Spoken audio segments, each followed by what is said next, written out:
Subscribe करें हमारे channel learn with Anita Mishra को और इस बेल आइकन को प्रेस करें इसी तरह के और वीडियोस के लिए। Hello student, learn with Anita Mishra channel में आप सबका स्वागत है। स्टूडेंट्स, हमने लास्ट टाइम भाषा, लिपि और व्याकरण पार्ट 1 में भाषा की परिभाषा, प्रकार तथा प्रयोग और व्यवहार के आधार पर भाषा को कितने वर्गों में बांटा गया है, ये सारी चीजें हमने पार्ट 1 में पढ़ी थी। पार्ट 2 में हम लोग बोली, लिपि, व्याकरण का क्या अर्थ है, व्याकरण और भाषा का एक दूसरे से क्या संबंध है, व्याकरण के कौन कौन से अंग होते हैं, ये सारी चीजें पढ़ेंगे। तो आइए भाषा, लिपि और व्याकरण पार्ट 2 शुरू करते हैं। अब आइए देखते हैं भाषा और बोली। ठीक, सीमित क्षेत्रों में बोली जाने वाली भाषा के रूप को बोली कहा जाता है, अर्थात स्थानीय व्यवहार में अल्प विकसित रूप में प्रयुक्त होने वाली भाषा बोली कहलाती है। बोली का कोई लिखित रूप नहीं होता है, यानी कोई इसका प्रमाण नहीं होता है। उसको हम किसी भी तरीके से बोल सकते हैं, अगर वो गलत भी हो जाता है थोड़ा बहुत तो चलता है, लेकिन जो भाषा होती है उसका प्रमाण होता है, उसको मान्यता प्राप्त होती है। लेकिन बोली क्या है, वो जमीन के जैसे छोटी छोटी जगहों पे अलग अलग तरीके की बोली बोली जाती है।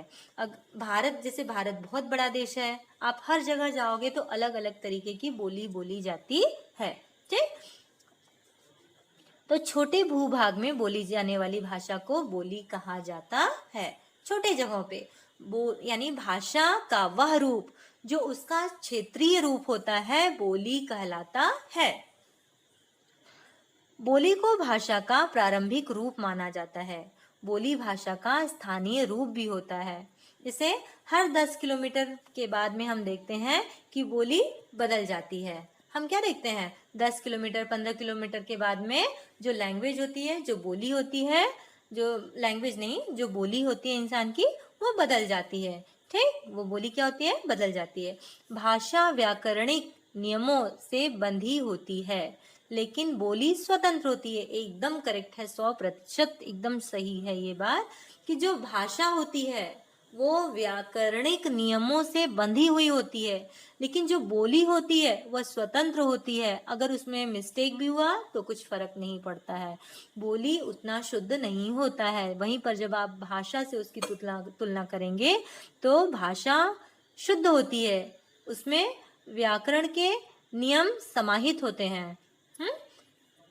अगला देखिए, अलग अलग राज्यों में अलग अलग बोलियां बोली जाती हैं। जैसे पूर्वी उत्तर में बोली अवधी है, बिहार की भोजपुरी और मैथिली है, हरियाणा में हरियाणवी और बांगड़ू है, राजस्थान में राजस्थानी, मारवाड़ी और गुजरात में गुजराती बोली जाती है। अब आइए हम लोग लिपि देखते हैं। ठीक, तो भाषा को, चाहे कोई भी भाषा हो, भाषा को लिखने के लिए जिन चिन्हों की जरूरत होती है हमें, ठीक है, फॉर एग्जाम्पल हमें इंग्लिश लिखना है तो हमें किस चिन्हों की जरूरत पड़ेगी, ABCDEFG, ये सारा क्या हो गया, हमारा चिन्ह हो गया।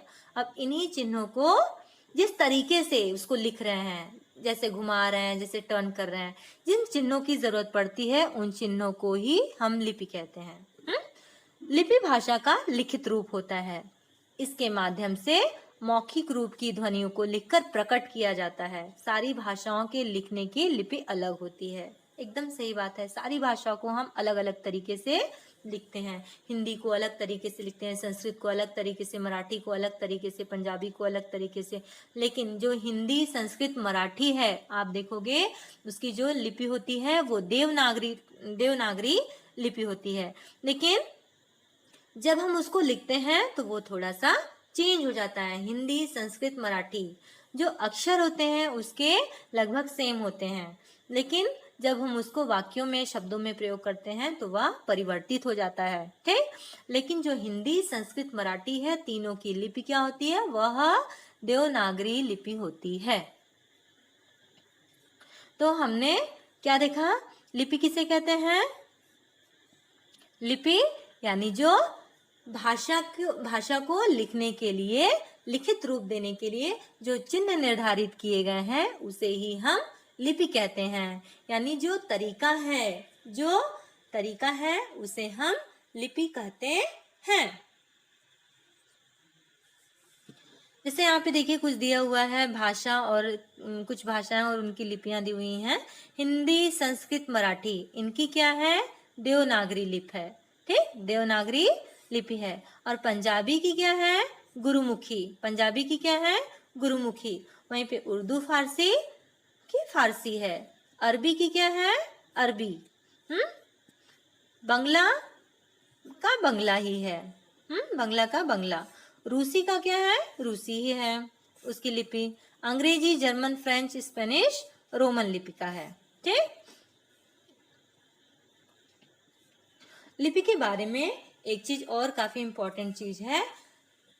उर्दू की जो लिपि होती है चिल्ड्रेन, उर्दू की जो लिपि होती है फारसी यानी कि वह दाईं से बाईं की ओर लिखी जाती है। यानी आपके राइट हैंड साइड से शुरू होता है, लेफ्ट हैंड साइड की तरफ हो जाता है, दाईं से बाईं की ओर। लेकिन जो हिंदी, संस्कृत, मराठी यानी जो देवनागरी लिपि है वह लेफ्ट से राइट यानी बाईं से दाईं ओर शुरू होता है। ठीक, यह अंतर है अपनी जो देवनागरी लिपि है और उर्दू की जो फारसी लिपि है।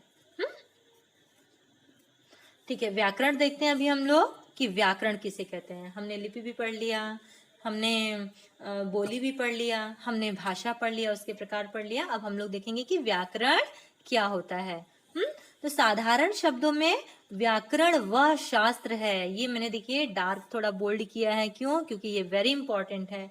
व्याकरण वह शास्त्र है जिससे भाषा को शुद्ध बोलने, लिखने तथा पढ़ने का ज्ञान होता है। हमें एकदम इजी है कि व्याकरण वह शास्त्र है जिससे भाषा को शुद्ध लिखने यानी करेक्ट विदाउट स्पेलिंग मिस्टेक, बोलने और पढ़ने का ज्ञान सीखा जाता है। आप बोल सकते हो कि व्याकरण एक मशीन है जो भाषा को शुद्ध करता है।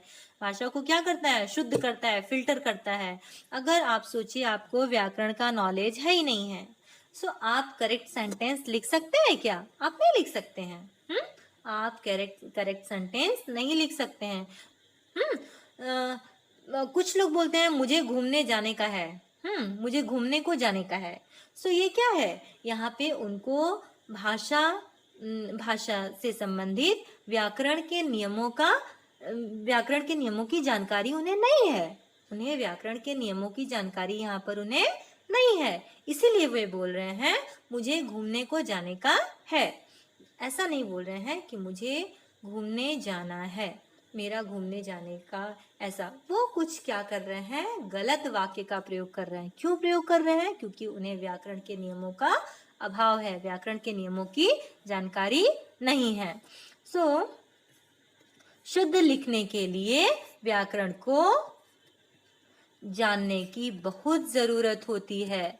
व्याकरण से भाषा को बोलना और लिखना आसान हो जाता है। व्याकरण से हमें भाषा की शुद्धता का ज्ञान होता है।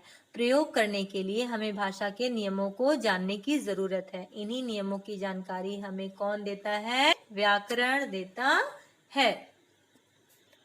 ठीक है, अब आइए हम लोग देखते हैं व्याकरण और भाषा का संबंध।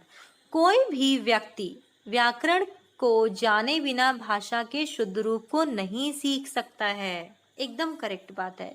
जब तक आपको व्याकरण का नॉलेज नहीं होगा यानी ग्रामर का नॉलेज नहीं होगा, आप कोई भी भाषा शुद्ध रूप से बोल ही नहीं सकते हैं।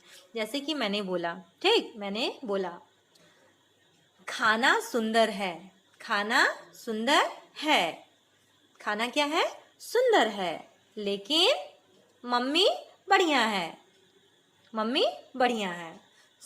यहाँ पे मैंने सुंदर और बढ़िया इन दो विशेषण शब्दों का प्रयोग वाक्य में तो किया है लेकिन गलत जगह पे प्रयोग कर दिया।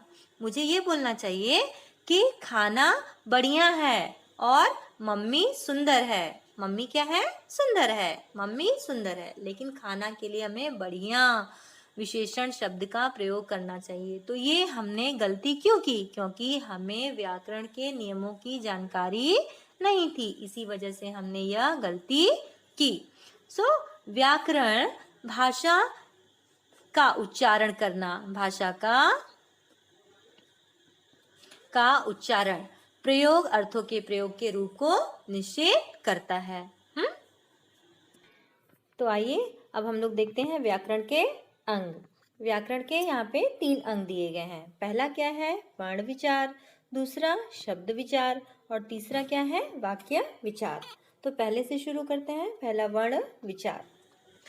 इस विचार में वर्णों के उच्चारण, रूप, आकार, भेद, वर्णों को मिलाने की विधि, लिखने की विधि बताई जाती है। वर्ण विचार यानी वर्णों का कौन सी जगह पर किस प्रकार से प्रयोग हो, उसका उच्चारण आप किस प्रकार से करेंगे, उसको किस प्रकार से लिखेंगे, उसके लिखने का जो तरीका क्या है, वही हमारा क्या है? वर्ण विचार है। ठीक, हमारा वही क्या है? वर्ण विचार है। दूसरा देखते हैं शब्द विचार। शब्द विचार क्या है? शब्द विचार में हम शब्दों की रचना करना, ठीक है, उसका अर्थ, उसका क्या भेद है तथा उसका प्रयोग करना, ये सब हम सीखते हैं किसमें? शब्द विचार के अंतर्गत।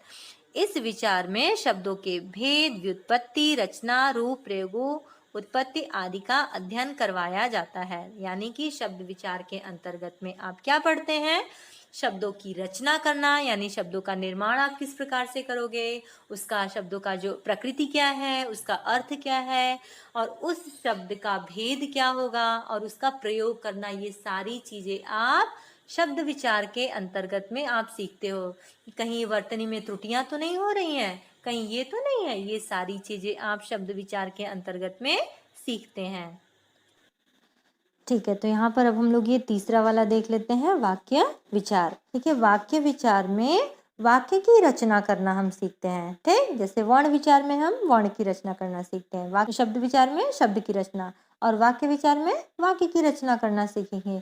तो वाक्य विचार में वाक्य की रचना, भेद, रूपांतरण तथा विराम चिन्हों आदि की जानकारी हमें मिलती है। यानी कि हम कहाँ पे विराम चिन्ह लगाएंगे या वाक्य कौन से प्रकार का है, यह सारी चीजें हम वाक्य विचार में सीखते हैं कि वाक्य में कोई त्रुटियां तो नहीं है, सही वाक्य सही जगह पर प्रयोग किया गया है कि नहीं, कौन से वाक्य के बाद कौन सा शब्द आना चाहिए, ये सारी चीजें हम वाक्य विचार के अंतर्गत में सीखते हैं। लाइन देखिए यहाँ पे, इस विचार में वाक्यों की रचना, उनके भेद, वाक्य बनाने, वाक्यों को अलग करने, विराम चिन्हों, पद, परिचय, वाक्य निर्माण, गठन, प्रयोग, उनके प्रकार आदि का अध्ययन करवाया जाता है। यानी कि कुल मिला जुला करके वाक्य विचार में हम वाक्यों की रचना, भेद, उनका रूपांतरण करना, विराम चिन्ह लगाना, कौन से वाक्य के बाद कौन सी चीजें आएंगी, ये सारी चीजें हम वाक्य विचार के अंतर्गत में सीखते हैं। तो इस पाठ में हमने क्या पढ़ा? भाषा किसे कहते हैं, भाषा कितने प्रकार की होती है, यानी उसके कितने रूप होते हैं। उसके बाद में प्रयोग तथा व्यवहार के आधार पर भाषा को कितने वर्गों में बांटा गया है, मातृभाषा, राष्ट्रभाषा, राजभाषा, ये सारी भाषाएं हमने सीखी। उसके बाद बोली हमने सीखी, उसके बाद लिपि सीखी। लिपि के बाद में हमने क्या सीखा कि व्याकरण क्या होता है और व्याकरण और भाषा का एक दूसरे से क्या संबंध है, क्यों हमें व्याकरण की आवश्यकता होती है, ये सारी चीज़ें हमने इस वीडियो में सीखा। तो उम्मीद करती हूँ कि आपके जो डाउट थे भाषा, लिपि और व्याकरण से संबंधित, वो अभी क्लियर हो गए होंगे। या अगर आप और कौन से विषय पे नया वीडियो चाहते हैं, ये सारी चीज़ें आप मुझे कमेंट बॉक्स में लिख करके बता सकते हैं। अगर आपको मेरा ये वीडियो पसंद आया होगा तो प्लीज़ मेरे चैनल को लाइक करें, सब्सक्राइब करें एंड शेयर करें।